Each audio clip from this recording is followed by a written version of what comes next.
Good morning students. आज हमें 68 page से पढ़ना है। कल हमने पढ़ा था कि जब पहली शताब्दी में शांति स्थापित हो गई थी, लड़ाई झगड़े कम हो गए थे, तो दासों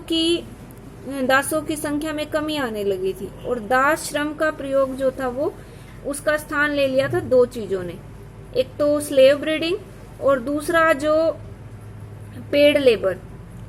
तो इन दो चीजों ने उनका स्थान ले लिया था और जो पेड लेबर थे वो सस्ते पड़ते थे और उनको आसानी से छोड़ा जा सकता था और रखा जा सकता था। यहां तक हमने पढ़ा था। इससे आगे आज हमें पढ़ना है unlike hired workers. Hired workers का मतलब है कि जो भाड़े पर मजदूर लिए जाते थे, हायर किए जाते थे, पैसे देकर जो मजदूर रखे जाते थे, उनके विपरीत slaves had to be fed. जो दास थे उनको खाना भी खिलाना पड़ता था and maintain throughout the year, और पूरे साल उनका रखरखाव भी रखना पड़ता था। Which increase the cost of holding this kind of labour, जो इस प्रकार के श्रम को बनाए रखने के लिए कॉस्ट को बढ़ा देता था, यानी कि इंक्रीज कर देता था। इसमें हम दोनों में तुलना कर सकते हैं कि जो पेड लेबर थे उनको रखना आसान था, जबकि जो दास थे, स्लेव्स थे, उनको रखना कॉस्टली पड़ता था। This is probably why slaves are not widely found in the agriculture of the later period, और यही कारण है कि लेटर पीरियड में, या हम इसको परावर्ती काल कह सकते हैं, उसमें एग्रीकल्चर में दासों का जो यूज होता था अब वो ज्यादा नहीं मिलते थे। At least not in the eastern provinces, और जो पूर्वी प्रांत थे, पूर्वी प्रदेश थे, उनमें तो बिल्कुल भी नहीं। On the other hand the and freedman, the मतलब स्लेव्स और फ्रीडमैन वो लोग होते थे, that is slaves who had been set free by their masters, जो उनके मालिकों के द्वारा आजाद कर दिए जाते थे, यानी कि ये भी दास ही होते थे, पर इन लोगों को काफी दिनों तक की अपनी सेवाएं देते थे और लास्ट में इनको जब फ्री किया जाता था तो इनको फ्रीडमैन कहते थे। तो दास और जो फ्रीडमैन थे उनको दूसरी तरफ एक्सटेंसिवली यूज्ड, ज्यादा यूज किया जाने लगा, किसमें? बिजनेस मैनेजर के रूप में, यानी कि व्यवसाय के प्रबंधन के रूप में इनका यूज किया जाने लगा। Where obviously they were not required in large number, जहां उनकी ज्यादा मात्रा में, जो ज्यादा संख्या में जिनकी जरूरत नहीं पड़ती थी, यानी कि कम संख्या में इनको बिजनेस मैनेजर के रूप में यूज किया जाने लगा। और किस वे से वो इनको यूज करते थे? Masters often gave their slaves और फ्रीडमैन कैपिटल मीन्स पैसा, to run businesses on their behalf. जो मालिक होते थे वो इन दासों को या फ्रीडमैन को पैसा दे देते थे बिजनेस चलाने के लिए, ऑन देयर बिहाफ, उनके मालिकों की तरफ से, और even businesses of their own, या उनके खुद के बिजनेस, यानी कि या तो वो अपने मास्टर की तरफ से, अपने मालिक की तरफ से बिजनेस चलाते थे, या वो खुद अपनी तरफ से। तो उनके लिए जो मालिक होते थे वो उनको कैपिटल, पूंजी दे देते थे। The Roman agricultural writers paid a great deal of attention to the management of labour.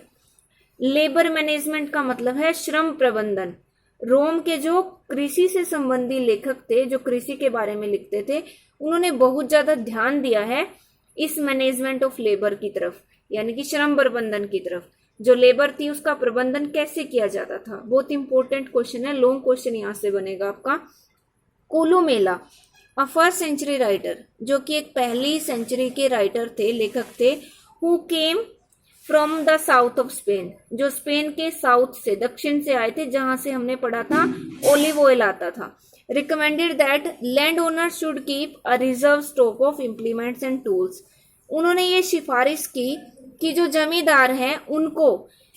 Implements और टूल्स, जो भी उपकरण और औजार कृषि में यूज किए जाते हैं, उनका एक बहुत बड़ा स्टॉक रखना चाहिए, एक भंडार रखना चाहिए। Twice as many as they needed, जितने की किसानों को जरूरत है, पीजेंट्स को, उससे ट्वाइस मीन्स दुगने इम्प्लीमेंट और टूल्स उनको रखने चाहिए, so that production could be continuous, ताकि जो उत्पादन है उसको जारी रखा जा सके। For the loss in slave labour time exceeds the cost of such items, क्योंकि दास संबंधी जो श्रम समय की हानि होती थी, ऐसी वस्तुओं की लागत उनसे अधिक बैठती थी, यानी कि जितना टाइम वेस्ट होता था दासों को लगाने में, उतना ही मतलब वो ज्यादा होता था उसमें ज्यादा महंगा पड़ता था, जबकि इन उपकरणों की जो लागत होती थी वो कम होती थी। There was a general presumption होता है एक सामान्य धारणा, और वहां पे एक सामान्य धारणा भी थी अमंग एम्प्लॉयर्स में जो भी इन दासों को नियुक्त करते थे उनके बीच में एक सामान्य धारणा थी that without supervision no work would ever get done, कि बिना सुपरविजन या बिना निरीक्षण किए या बिना देखभाल किए कभी भी कोई काम ठीक से नहीं हो पाएगा। सो सुपरविजन वॉज पैरामाउंट, इसीलिए जो निरीक्षण का काम है वो इम्पोर्टेंट है या पैरामाउंट है for both free workers and slave, दोनों के लिए ही, मुक्त वर्कर्स जो मुक्त होते थे जो कामगार उनके लिए भी और दासों के लिए भी। टू मेक सुपरविजन इजियर, और इस निरीक्षण को आसान बनाने के लिए वर्कर्स वर समटाइम्स ग्रुप्ड इनटू गैंग्स और स्मॉलर टीम्स, जो कारीगर होते थे उनको कभी कभी छोटे गैंग्स में या जिसको हम छोटी टीम या दल भी कह सकते हैं, छोटे दलों में बना दिया जाता था, उनके ग्रुप बना दिए जाते थे छोटी छोटी टीम्स के रूप में। कोलूमेला रिकमेंडेड स्क्वाड्स ऑफ 10, कोलूमेला के बारे में पढ़ा है, ये एक राइटर थे, उन्होंने सिफारिश की है कि जो स्क्वाड यानी कि जो दल हो वो 10 आदमियों का हो, claiming it was easier to tell, और वो ये दावा भी करते हैं साथ ही कि ये बताना आसान था who was putting in effort, कि कौन काम में एफर्ट लगा रहा है यानी कि कौन प्रयास के साथ काम कर रहा है, and who was not in work group of this size, इस प्रकार या इस आकार के ग्रुप में ये पता लगाना या बताना आसान होगा कि कौन काम कर रहा है और कौन काम नहीं कर रहा। This shows our detailed consideration of the management of labour, और यह श्रम प्रबंधन का विस्तृत रूप से कंसिडरेशन होता है, विचार, विस्तृत रूप से विचार कैसे किया जाता है ये दिखाता है। Pliny the Elder the author of a very famous natural history, Pliny जिसको एल्डर कहा जाता है क्योंकि ये वरिष्ठ थे, बड़े थे, और ये लेखक थे नेचुरल हिस्ट्री के, condemned the use of slave gangs as the worst method of organizing production, इन्होंने निंदा की है स्लेव गैंग की, स्लेव गैंग मतलब जो भी दासों का ग्रुप बनाया जाता था उसका यूज करने की इन्होंने बुराई की है, किस रूप में, as the worst method of organizing production को, उत्पादन को आयोजित करने का सबसे बेकार तरीके के रूप में। Mainly because slaves who worked in gangs,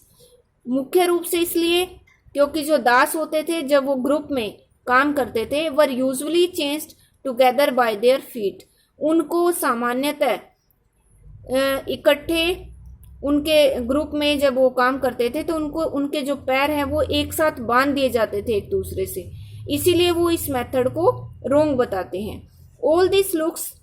draconian होता है कठोर, और ये सब बड़ा कठोर या क्रूर प्रतीत होता है, but we should remember that, पर हमें ये याद रखना चाहिए, most factories in the world today enforce similar principles of labour control, कि ज्यादातर दुनिया में जो फैक्ट्रीज हैं वो इसी तरह के सिद्धांतों पर चलती हैं, लेबर कंट्रोल के या श्रम नियंत्रण के, यानी कि वो लेबर को या श्रमिकों को, मजदूरों को इसी तरीके से, इसी मेथड से कंट्रोल करती हैं। Indeed some industrial establishments in the empire enforced even tighter controls, और वास्तव में कुछ जो औद्योगिक प्रतिष्ठान थे, एस्टेब्लिशमेंट थी एम्पायर में, उन्होंने इससे भी ज्यादा टाइट, इससे भी ज्यादा कठोर कंट्रोल या नियंत्रण जो थे वो लागू कर रखे थे, यानी कि वो इससे भी ज्यादा कठोर तरीके अपनाते थे मजदूरों से काम कराने के लिए। तो इसमें एक लॉन्ग क्वेश्चन आपका निकलेगा, if you have help book you can see question number 3 on page number 50. What was the role of slaves and hired labor in the Roman economy? ये इसका जो आंसर है वो सेम हमने जो अभी पढ़ा है वो इसका आंसर होगा। Slavery was deeply rooted both in Mediterranean and in the West. कल से हमने ये शुरू किया था, यहाँ से जो पार्ट आज हमने इसका पढ़ा है, role of hired labour and slaves, ये इसका आंसर होगा। In the first century peace was established, warfare became less, it decline the supply of slaves, so the users of slave labour. तो ये आंसर आज जो हमने पढ़ा है ये इसका आंसर होगा, और ये क्वेश्चन आपको लर्न करना है, थर्ड लॉन्ग क्वेश्चन।